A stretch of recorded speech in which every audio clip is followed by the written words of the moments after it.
국민의힘 전당대회 얘기부터 좀 풀어보도록 하겠습니다. 저희가 어제 충청권 연설에 사진 2장을 준비했는데 박원석 전 의원님이 말씀하신 대로 의자가 누가 의자를 집어 던지려고 하는데 뭐 이제 못 던지게 말리고 이런 장면들이 좀 있었고요. 몸싸움이 있었습니다. 누군가 이제 뭐 한동훈이 배신자다 이렇게 얘기하는 분을 제지하는 과정에서 막 경원들이 동체가 좋더라고요. 그냥 막 말리고 그걸 또 말리고 이런 와중에서 이 몸싸움이 좀 있었습니다. 저도 이제 유튜브로 생중계로 봤는데 그 한동훈 후보가 연설하던 도중에 일어난 일이더라고요. 예. 그 전에도 이제 아우성은 많이 있었는데 이게 보니까 후보들 간에 워낙 치열하게 서로 인신공격이 되고 비판을 하고 뭐 배신자다 무슨 간신이다 이제 이런 게 강하다 보니까 그 캠프 간에도 너무 치열한 싸움이 벌어지는 거잖아요. 예. 그러니까 이제 정치가 극단적으로 내 편 또 상대편 상대는 적 이런 개념으로 가다 보니까 그 지지자들이 그 지지자 중에서는 또 상당히 좀 이렇게 거칠고 건전치 못한 과격한 이런 지지자들끼리 저런 이제 충돌이 일어나는 거거든요. 그래서 이것은 우리 그 정치권의 맨 얼굴을 그냥 그대로 보여주는 거예요. 근데 이건 미래가 없죠. 예. 극단적인 정치로 가면 갈수록 팬덤과 팬덤의 이제 충돌 아닙니까? 그걸 교통 정리할 사람이 아무도 없고 오히려 이 리더들이 더 강경하게 나가니까 지지자들도 강경하게 더. 근데 이제 국민의힘 전당대회가 과거에도 격렬하게 대립했던 적은 있지만 지금처럼 이게 무슨 물리적인 충돌 양상이나 아니면 요즘 이제 시중에 돌아다니는 얘기는 분당대회다 내지는 딴 당대회다 같은 당이라고 보기가 좀 어렵다 저 충돌의 양상이 이런 얘기까지 나오거든요. 그랬던 적은 없어요. 그러면 이게 이제 전당대회가 끝나면 뭔가를 또 이제 당이 단합하고 이렇게 가야 되는데 앞으로 근데 총선 참패하고 보수 정권을 다시 세워서 다시 추스리고 그다음에 이제 정권을 다시 찾기 위한 그런 어떤 과정으로서 이번 전당대회가 이 자리매김하기는커녕 예. 뭐 이러다 사상결단하고 갈라서겠다 이렇게 보여요. 그러니까 전 제일 큰 책임은 대통령한테 있다고 봅니다. 아 대통령. 그러니까 대통령이 총선 패배의 책임을 온전히 인정하고 다만 우리가 전열 정비하고 새롭게 거듭나야 되니까 친윤도 자제하고 비대위원장도 조금 물러서 계시오. 한정훈 비대위원장도 교통정리를 했어야 돼요. 근데 총선 패배 책임을 본인이 온전히 인정하지 않고 다른 데로 그 책임을 전가하려고 하고 뭐 무슨 백서 이런 거 앞세워가지고 그런데다가 친윤들은 원내대표 나온다고 막 호가호위하고 그랬잖아요. 그 이철규 의원. 그러니까 총선 전하고 달라진 게 없고 여전히 그 달라지지 않은, 그 변화하지 않은 그 원인에 대통령이 있다 보니까 이 양상이 벌어진 거예요. 저는 한동훈 비대위원장도 정상적인 정치 과정이면 총선 참패 책임이 있으면 못 나오는 게 맞습니다. 근데 워낙에 변화하지 않으니까 그대로 간다라는 게 눈에 보이니까 아니 그럼 뭐 나도 한번 나가가지고 내가 변화를 내걸고 전당대회를 치러보자. 근데 이런 동기가 전 생겼다고 보거든요. 그러니까 이 모든 사태의 몸통, 책임, 원인에는 윤석열 대통령이 있다. 그러니까 지금 이 전당대회가 이렇게 난장판으로 가서 거의 분당 수준으로 사생결단하는 식으로 가는 것도 방관하고 있잖아요. 어떻게 보면 조장하고 있는 측면이 있고. 그러니까 저는 지금이라도 대통령이 태도를 바꾸지 않으면 이게 전당대회 끝나고 수습이 안 될 것 같다. 대통령이 태도를 바꿀 것 같아요. 근데 지금 상황에서는 지금 벌어지고 있는 전당대회에 대해서 대통령이 이렇다 저렇다 또 얘기를 할 수가 없어요. 이게 또 전당대회에선 얘기 안 하시더라도 전반적으로 지금 대통령이 사실은 그 트럼프가 왜 총알이 쏜 뒤에 파이트라고 했지만 대통령도 사실은 총선에 참패했지만 그 워크숍 만찬에 가서 화이팅 이게 사실 파이트예요. 파이트 싸우자. 그러니까 이제 저거는 해야 될 거예요. 최소한 지금 그 후보들한테는 뭘 못할 겁니다. 네. 하지만은 전당대회가 끝나자마자 저는 당선된 그 당대표 신임 당대표하고 그다음에 이제 대통령도 그렇고 이제 당을 어떻게 추스리느냐 이거 굉장히 신경을 써야 될 거예요. 그래야 국민적인 화합도 되고 예. 그리고 이제 여당에 대한 것도 마찬가지고 그다음에 야당에 대한 것도 신경을 훨씬 많이 써야 될 겁니다. 대통령이요? 네, 저는 지금 제가 이렇게 볼 때 이런 얘기하면 이제 우리 당내에서 저에 대해서 비판이 많은데 지금 여당은 야당 대표 감옥 보내려고 애를 쓰잖아요. 또 또 야당은 대통령 탄핵시키려고 그러니까 감옥이냐 탄핵이냐 이 싸움이에요. 지금 양쪽이. 예. 이거는 비극이죠. 서로 죽이자 덤비는 꼴이다. 저는 처음 봤어요. 뭐 전당대회 하면은 보통 당 대표들이 나와서 야당에 대해서 비판을 많이 합니다. 야당에 맞서 싸울 그 당 대표는 납니다. 하지만은 지금은 야당 대표 감옥에 못 보낸 그 전직 법무부 장관에 대해서 비판을 하고 왜 감옥에 못 보냈냐? 네. 당시 법무장관일 네. 때. 그러면은 이게 그게 이제 우리끼리는 속이 시원할 수는 있어요. 지지자들은. 근데 이제 그 대통령 윤석열 대통령 윤석열 정부 성공을 위해서라도 이런 게 이게 계속 극단적으로 가면은 아니 국회에서 협치가 안 되면은 결국은 윤석열 정부가 어려워져요. 그래서 그런 그 사법 리스크는 사실 그 재판에 맡기고 그 사법 체계에 맡기는 게 맞고 그다음에 민생을 위해서 좀 올인을 해줬으면 좋겠다 이런 생각이 좀 들어요. 지금 김영우 의원님 말씀 들으니까 그게 맞네요. 그러니까 원희룡 후보가 한동훈 후보에게 법무부 장관일 때 왜 이재명 대표 구속영장이 법원에서 기각되게 했냐? 제대로 당신이 일을 안 해서 감옥을 못 보낸 거 아니냐라는 얘기를 했는데 사실 따진다면 원칙적으로 한동훈 후보가 아니 법무부 장관이 야당 대표 깜빵 보내는 사람입니까? 아니 그렇죠. 그건 법원이 판단해야지. 장관은- 그걸 지금 저한테 못했다고 하는 법무부 겁니까? 장관은 검사도 아니고 네. 어쨌든 기소는 검찰이 하는 거고 네. 그에 대해서 영장 심사는 그 구속영장 청구는 검사가 하는 거고 예. 영장 심사는 법원이 하는 하는 건데 건데. 법무부 장관은 어디에도 끼어들면 안 돼요. 끼어들면 안 되죠. 끼어들면 그게 오히려 근데 문제고. 대놓고 지금 법무부 장관이 깜빵 못 보냈냐고 얘기하는데 한동훈 후보가 아니 그럼 당신은 싸워서 이겼습니까? 뭐 아니, 근데 이렇게 이제 접근하는 한동훈 게 법무부 장관 전 법무부 장관이나 비대위원장도 책임이 있는 게 국회에서 체포 동의안을 제안 설명을 하면서 제안 설명. 전례 없던 제안 설명을 했어요. 수십 분간 예. 아주 디테일하게. 디테일하게. 보통은 개요를 읽고 자세한 내용은 배포해드린 이걸 참고해 주십시오. 이게 국회의 관례예요. 그건 뭐냐면 이재명을 구속시키겠다는 의지가 충천했던 거고 또 그런 제안 설명을 함으로써 본인에 대한 보수층의 정치적 기대를 다시 한번 환기하고자 했던 이제 그런 의도가 담겨 있었던 거죠. 때문에 마치 한동훈이 잘못해서 구속을 못 시킨 것처럼 보일 만한 원인 제공을 본인이 했어요. 역대 법무부 장관 다른 모습이었던 거죠. 그래서 그게 내 책임이냐라고만 할 문제는 아닌 것 같고 물론 법무부 장관의 주된 업무가 야당 대표 감옥 보내는 건 아닌 건 맞고요. 그러니까 저는 지금 국민의힘 전당대회 과정에서 야당의 공세는 둘째치고 전당대회 당 대표 후보들이 스스로 탄핵의 프레임을 만들어가고 있다고 봅니다. 한쪽에서는 최혜병 특검법을 수용하자는 건 대통령을 탄핵하자는 야당의 주장에 동조하는 거다. 이렇게 주장을 해요. 근데 최혜병 특검법이 통과되고 특검이 실시된다 그래서 곧바로 대통령이 탄핵당하는 거 아니에요. 그 수사해봐야 됩니다. 그리고 과연 저기에 탄핵에 이를 만큼의 중대한 헌법과 법률 위반이 있는지도 아직은 단정하기 어려워요. 사실 헌법재판소의 기존 판단에 따르면 중대한 헌법과 법률 위배 사항이 있어야 탄핵을 인용할 수가 있는데 최혜병 특검법 가면 탄핵한다, 탄핵된다 이렇게 가는 거는 사실 우리가 있어. 아니, 스스로 프레임을 그렇게 스스로 얘기하는 것도 프레임에 있다는 거죠. 인정하는 거죠. 네. 다른 한쪽에서 뭐라 그러냐면 내가 당대표가 돼야 대통령을 탄핵에서 지킬 수 있다고 얘기해요. 내가 당대표가 안 되면 탄핵될 수 있다고 보는 겁니다. 그 얘기도 마찬가지로 탄핵 사유가 있다고 보는 거예요. 그러니까 저는 그걸 지켜보고 있으면은 저분들이 아무리 전당대회에서 당대표 되는 게 중요해도 저렇게 자해적인 정치를 하나 이런 느낌이 드는 거예요. 그러니까 이게 전략적으로 보더라도 굉장히 전략적으로 어리석은 이 프레임을 스스로들 만들고 있어요. 서로 공방하는 과정에서. 지금 그러니까 윤석열 대통령은 탄핵이 안 될 수가 없어요. 저렇게 되면은 전당대회 끝나고 나면 예. 그렇지 않습니까? 지금 그러니까 관련돼서 가뜩이나 야당이 공세를 취하는데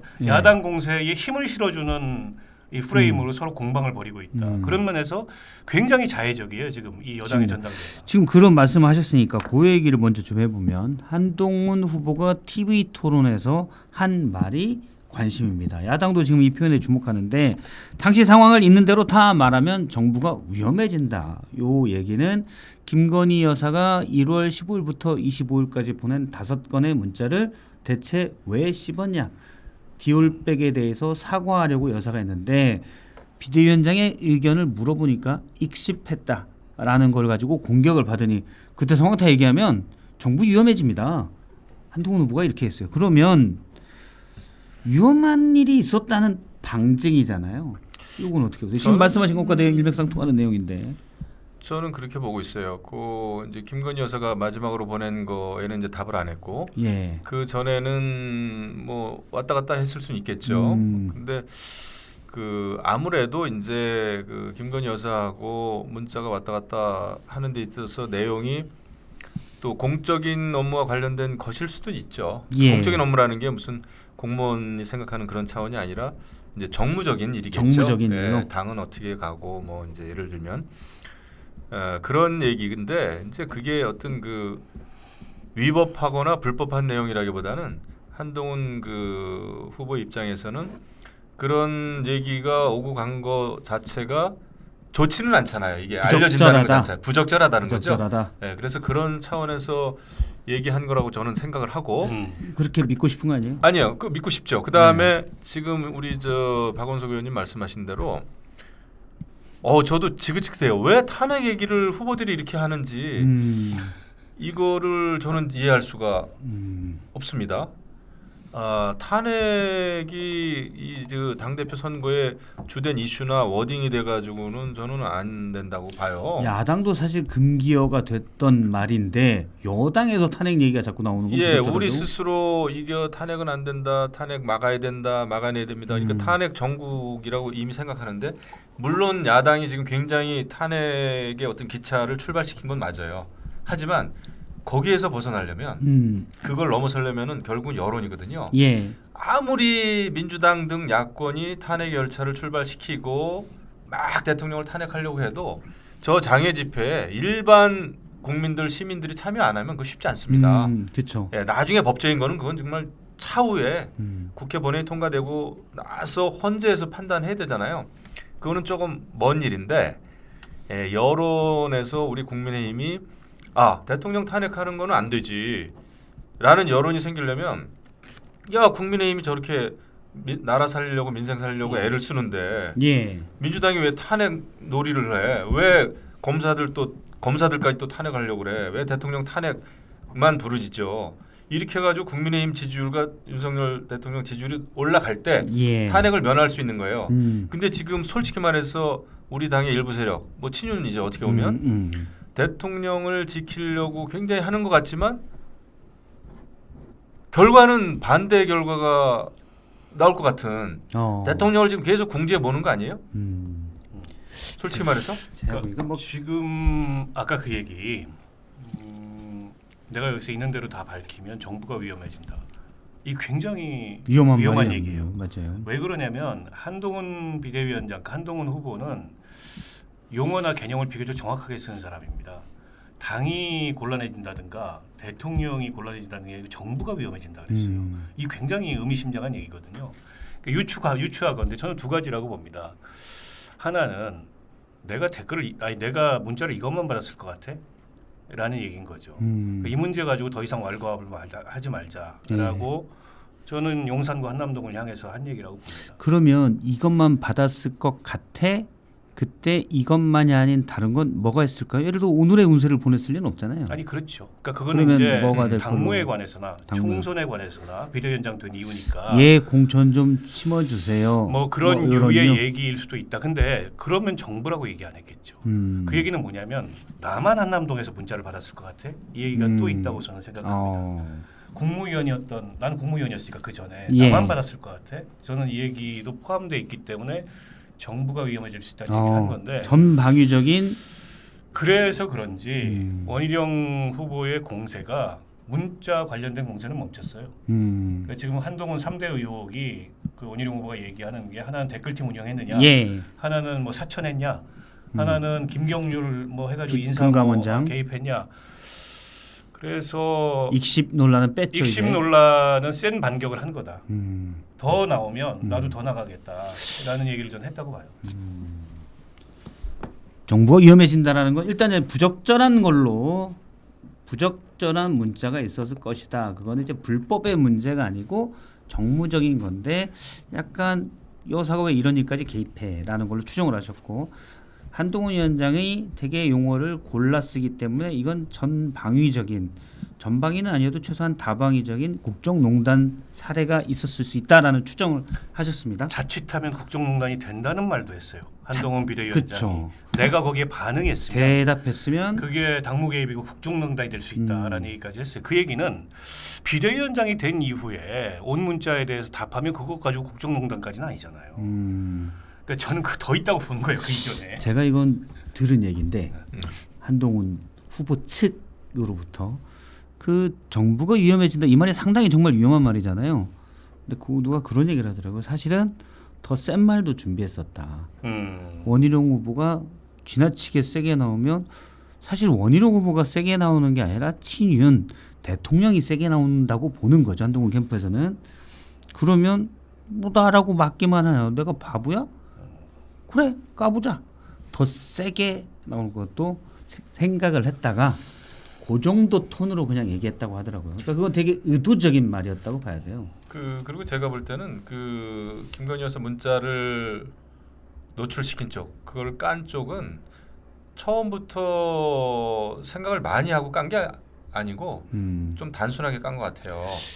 배신자 프레임 만들려고 당내에서 정말 그 배신자가 돼가지고 한동훈 후보는 그러니까 한동훈 잡아보겠다고 했던 일인데 이게 역풍이 분 거죠. 역풍이 분 거죠. 오히려 이게 이제 막 한동훈 후보가 아까 말씀하셨지만 쫙쫙하게 한두 마디씩 했잖아요. 이거 잘못하면 당무 개입이 될까봐 오히려 답을 안 했다 이런 식으로. 그러니까 이게 가면 갈수록 그 다음에 거기에 무슨 뭐 또 김건희 여사 그 여론 그 댓글팀인가요? 뭐 예. 그런 내용도 여론 있으니까. 조성팀. 그러니까 그 내용을 잘 보면 댓글팀 활용. 네, 댓글팀 활용해가지고 한동훈 이제 법무장관을 뭐 비판했다.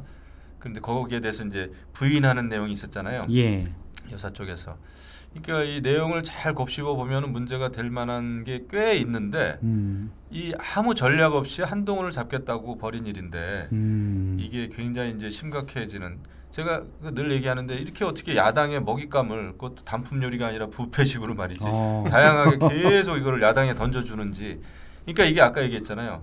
대통령과 윤석열 정부를 지키고자 했던 충정은 이해할지 모르겠으나 이해할 수도 있지만은 그 방법이나 전략은 완전히 대통령을 궁지에 모는. 그러니까 너무 단순해요 지금. 그래서 이거는 여기 정도에서 멈추고 다른 얘기를 해야 됩니다. 이제 탄핵 얘기 이거 제가 당원들하고 이렇게 해보면 탄핵 얘기 우리끼리 하는 것도 지겹다는 거예요.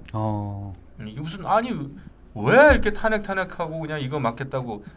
대통령 임기 3년도 안 지났는데 당대표가 안 지났어요. 당대표가 그것만 해야 되나요? 지금 정치 개혁해야죠, 당 개혁해야죠, 민생 개혁해야죠, 외교 문제도 중요하죠. 얼마나 많은 그 이슈를 다뤄야 되는 게 집권 여당의 당 대표인데 이거 완전히 무슨 탄핵 무슨 옛날 같으면 사무총장이 하는 얘기예요. 솔직히 우리 저기 최고회의 하면 사무총장이 그런 얘기를 좀 해요. 지금 완전히 당 대표가 앞장서니까. 답답하죠. 예. 근데 오늘 이제 TV 토론이 아마 있는 걸로 알고 있는데 저녁에 3차 TV 토론이 저는 더 격해질 거라고 봅니다. 그러니까 왜 그러냐면 그러니까 이른바 어대한이라는 그 대세론 그리고 한동훈 후보가 저기 멀찍이 앞서가는 상황이 조금 이제 완화됐다면 모르는데 뭐 변함없는 것 같아요. 그럼 결국에 추격하는 원희룡 후보 입장에서는 네거티브 아니고 방법이 없습니다. 무슨 정책 경제, 비전 경제 이런 걸로는 따라잡을 방법이 없고 더 센 네거티브가 나올 거다. 사실 원희룡 후보는 여기서 나경원 후보한테도 밀리면 현재 일부 갤럽 MBS 조사에서는 밀리는 걸로 나오거든요. 밀리면은 대선 주자 반열도 어려워요. 대선 주자 반열이 어려운 게 아니고 이제 당내에서 리더십이 끝나는 거죠. 그런데다가 이번에 이제 뭐 좋은 경쟁을 통해서 그 열심히 했음에도 불구하고 안 됐다. 그러면 나중에 기회가 있을 텐데 한참 이제 새까만 정치 후배 그리고 이제 인생에도 후배죠. 그런 한동훈 비대위원장을 상대로 아주 격렬한 네거티브를 했어요. 근데 소득이 없었다. 그러면 이제 오히려 자책골만 넣었어요. 접어야 되는 상황이어서 그럼에도 불구하고 이 지금까지 온 과정을 멈추지 못할 거예요. 그래서 저는